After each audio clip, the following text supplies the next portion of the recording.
What's happening, guys? TMD and Jack back here in central Wisconsin, and we wanted to do another racing video for you this weekend, but as you can see, Jack's got some crutches. What happened, buddy?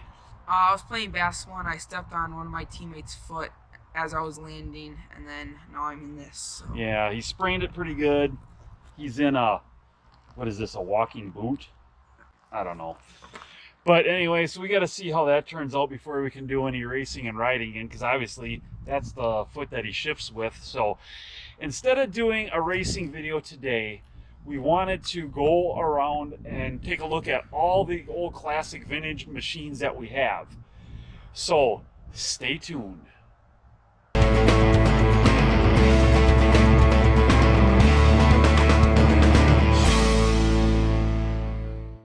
All here behind us, you can see in central Wisconsin the fall colors, or what's left of them. There isn't a whole lot left. We're going to show you the fall colors of all these old vintage machines. But we do want to say thank you for the last video, the 250R versus the Banshee. That one's doing pretty good. So what do they got to do, Jack? Like the video and comment. And then what else do they got to do? Subscribe. Yeah, and hit that notification bell. All right, let's get right into this. So guys, a lot of you guys in the comments are always saying, where'd you get all these machines? Where do you find them? Well, I didn't find them overnight, but to give you a little history, I grew up like a lot of you guys in the 80s that love these machines, and I grew up reading like Dirt Wheels magazine and stuff like that, and these were like all the things that I wanted, but I really couldn't have them because I was a little bit too young. I started out on a Suzuki, a 1983 Suzuki ALT 125 three-wheeler. That's a pretty mild machine, big balloon tires, and pretty rare actually because Suzuki didn't make many three-wheelers. But then I moved on to like a Kawasaki Mojave and a Suzuki Z400 and got some four-wheel drive machines, but I always wanted these old 80s vintage two-strokes. That's what we're going to look at today, is the entire collection, because I thought you'd find it interesting because we can't race. So let's get into it, Jack. Let's talk about the first one here in line, and these are in no particular order. This guy right here is the 85 Honda ATC 350X. I believe I got this one in New York State. I got it from a guy out there, and this is a all original machine for the most part. I mean, it's all there, nothing's missing. 350X 4-stroke machine that you always remember from back in the day. It's a real nice rider. 85 Honda ATC 350X. This thing's all original. What else can I say? It's got the original exhaust on it still. It's got the original tires. It's got original plastic. Really nothing on this thing has been touched. I'm not sure, maybe that seat cover was changed at one time, but this one is the big bore three-wheeler of the day. This was the monster, biggest CC three-wheeler you could buy back in that time, and we love riding it.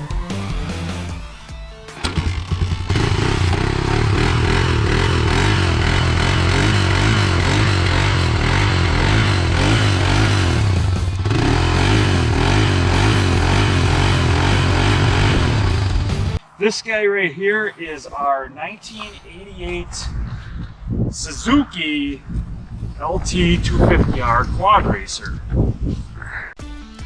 So this 88 quad racer, the LT 250R, this is another really original machine. I mean, there really hasn't been anything changed on it from OEM. I mean, the guy that we bought it from added that little light in the front, but I mean, didn't change the machine at all. Everything's there. We did put new tires since I got it, but it's even got the old funky clunky stock exhaust still on it. But like with these machines now at this point, I wouldn't mind putting different exhaust on them, but at the same time, you just don't find machines like this, and they're worth more the more original they are.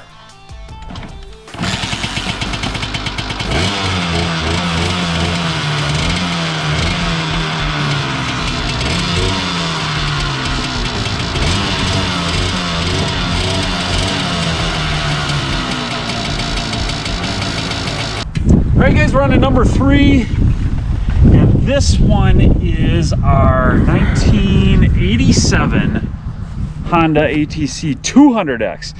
This is actually the first machine I ever bought of these vintage machines. This is the one that got me started in it.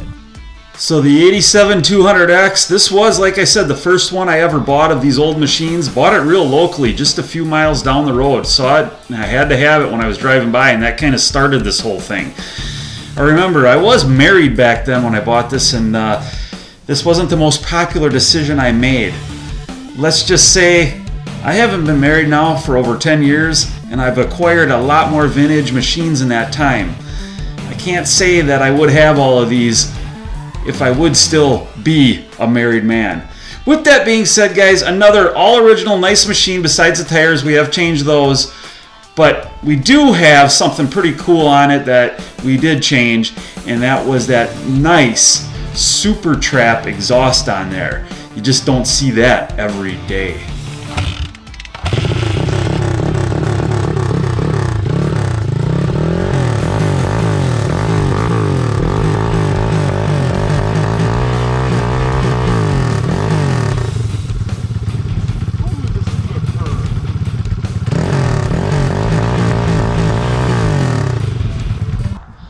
All right, guys, number 4 is our 1986 Honda ATC 250R. Now, this guy I got out of West Virginia. I got it on Craigslist. When's the last time anybody's bought something on Craigslist? This was a few years ago I got this one. This three-wheeler, the 86 Honda ATC 250R. I have a love-hate relationship with this thing. This one, if something could have gone wrong with it over the years that I've owned it, it did. We've rebuilt the engine fully once, the top end again a second time. We think we have it dialed in pretty good now, and everything seems to be running real good. It's a real nice rider. I mean, it's not super original. The plastics have been changed to Meyer on the back and the front fender, but it's still a real nice R, and it's the 86. It's a lot more rare than the 85. It's fun, it's quick, and it's that classic three-wheeler that everybody remembers from back in the day. Woo.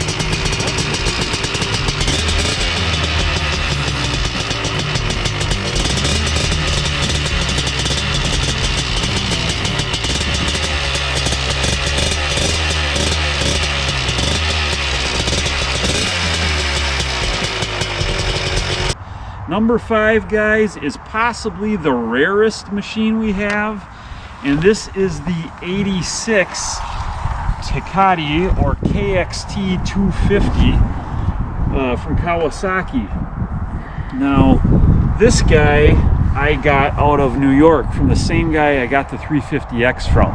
And I remember when I bought this one, I found it on Facebook, you know, on there, and I remember it was a free-for-all. I got lucky and snagged this up before a whole bunch of other people were calling, and the guy told me the story about it. All right, make no mistake about it, guys, these are rare. This is the 86 Kawasaki Takati 3. They actually made it in 87, which is even much more rare, but you just don't see these things out there. These always grab a lot of attention on the trails. A lot of people coming up and looking at them, wondering what they are. It's the best looking three-wheeler of that era, in my opinion. I mean, it's just all around kind of unique. It was actually made for racing from guys that I've talked to because of the way it was set up. It's got the twist throttle, which we changed. And listen in a few seconds here, Jack tell a funny story about that twist throttle on the day we got this thing. I love this machine, although the thing vibrates like heck, and it makes it hard to ride for long periods of time. All right, we're gonna start it up. Funny story about this one is I had a wild ride on this the day we got it, the day it got delivered. Jack, what happened? So basically, since it was a twist throttle, because we changed it to a thumb, but it was a twist throttle, we never had one of those before.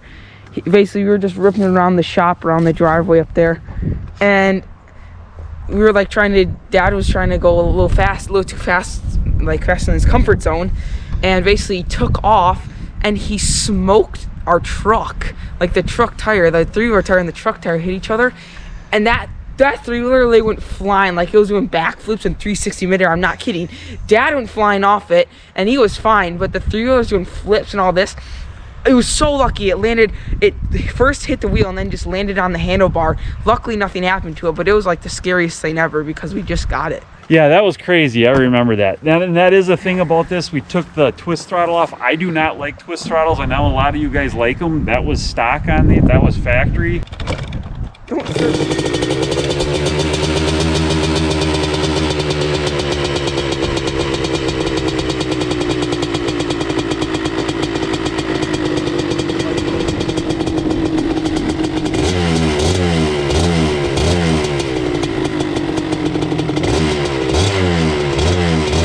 All right, guys, number 6, and we are going to go with another Kawasaki, and this is the Kawasaki Takati 4, and this is a 1987 model. This is the 4-wheeler version of the 3-wheeler to some degree. Was this the most recent one that you got? This is the most recent one that we bought. We bought this in Kansas. I bought it earlier this year, like around back in like June. Found a really nice rider.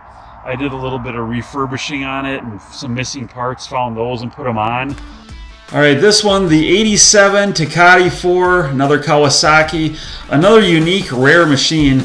It was only made 2 years, 87, 88. This is the first year of that run. This thing, again, draws a lot of attention. I think it looks good. I also think it's the best looking 4-wheeler of that era. But with that being said, check out the video of the first ride on this thing. I kind of give my assessment of what's going on with it and everything in my opinion.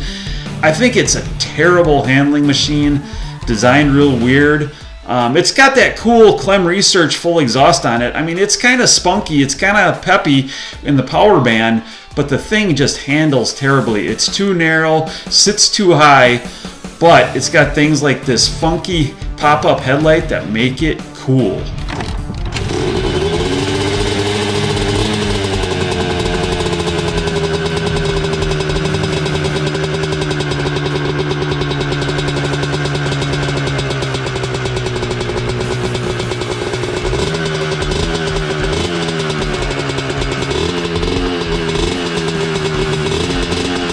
All right, guys, check that out. Behind us right there, that's an Amish horse and buggy. We live in the middle of Amish country, and a lot of the Amish in the community come here to the farm and use the phone in the barn.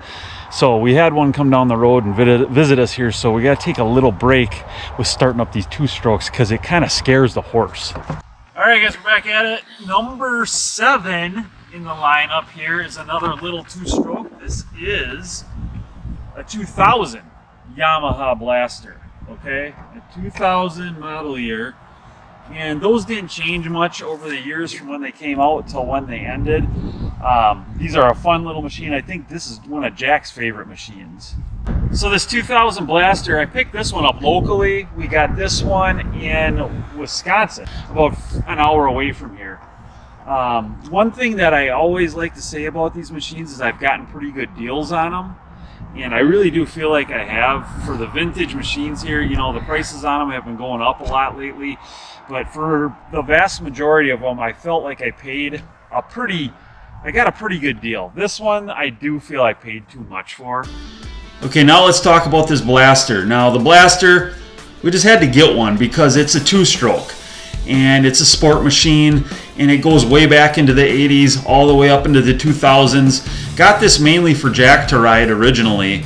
We actually blew the engine. Check out the video on that. We were racing the 200X. It's a race video we did, and we blew the engine on this. Got it all rebuilt, with a little bit of performance in mind with the pipe and the rebuild, some porting work done on it.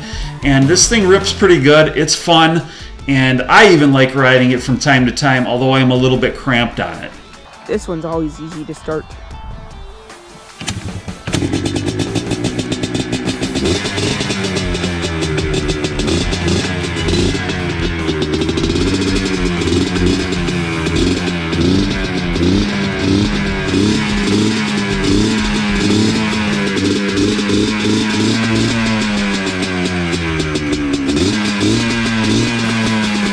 All right, guys, we're on to number 8. We're on to another Yamaha here.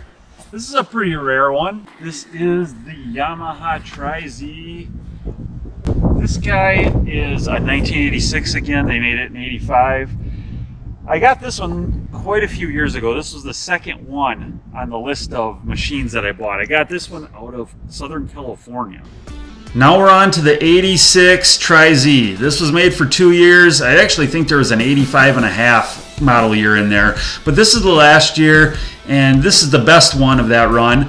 And of all the high performance three-wheelers back in that day, the 250R, the Takati 3, and the Triz, a lot of people aren't going to like this, and it's not a popular opinion, but I like this one the best for all-around riding.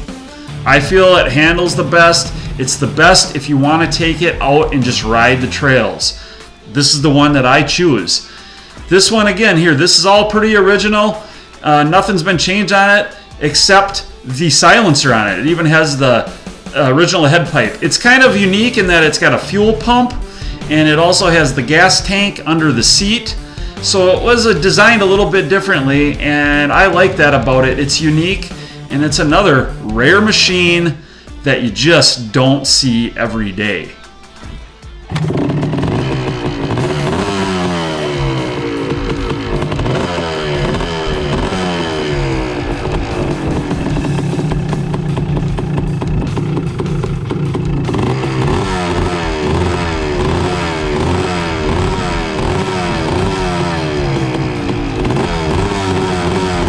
Okay, next machine right here.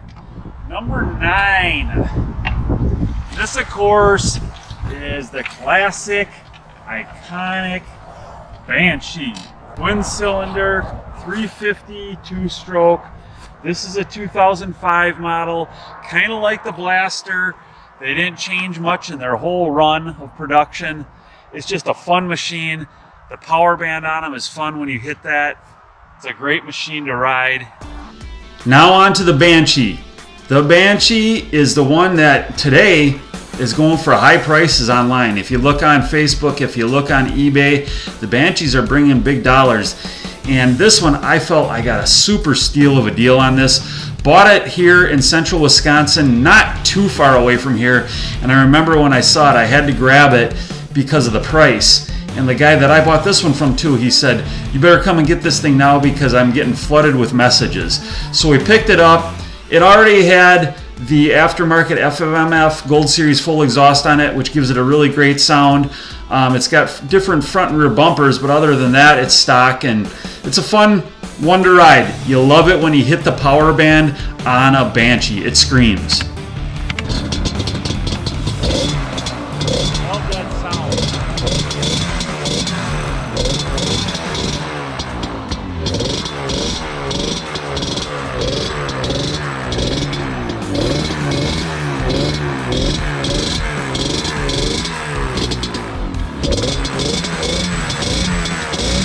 The Beast.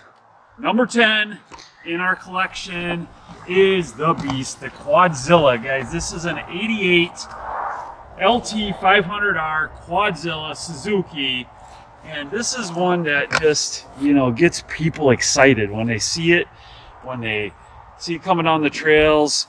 You just don't see a lot of these anymore. And again, like a lot of these machines, a lot of people have great memories about them. The biggest, the baddest four-wheeler ever made. This is it, hands down. Watch our video with the Banshee versus the Quadzilla, and we will rematch it because we did change the clutch on the Banshee. Old video did not have a new clutch, so we'll do a rematch. All right, and lastly, the Quadzilla, the 88 LT 250R. This thing's a beast. Check out the racing video with this against the Banshee. This thing just trucks down the road. This one, I really like it. The guy that I bought it from, I got it in Wisconsin. He had the frame and the motor and the swing arm all refinished.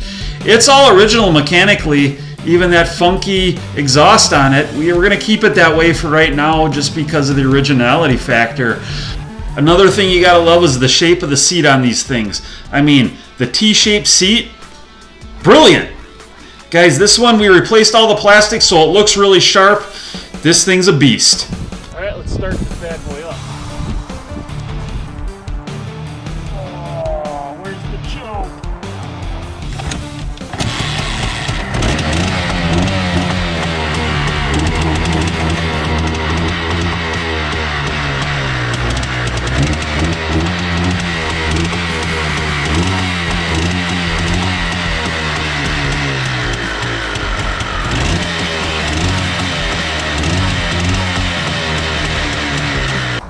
So guys, that's the collection. That's what we're working with, 10 machines. We still have more we want to find. I want to find a TRX 250R. I really want to add that to the collection. And then maybe like a Fat Cat or a Big Wheel. You got any you want to add? Maybe a 250 SX. Yeah, there's actually one for sale locally here. We might go look at it. So if you see matchups here that we haven't done yet, and there's plenty we haven't done yet, guys, in the comments below, let us know what you'd like to see racing against what and things like that. We already know this guy's the better rider. He shifts better than me, everything like that. I know I've heard it from you all. So, guys, please like and subscribe. Have a great week. And remember, always keep it real.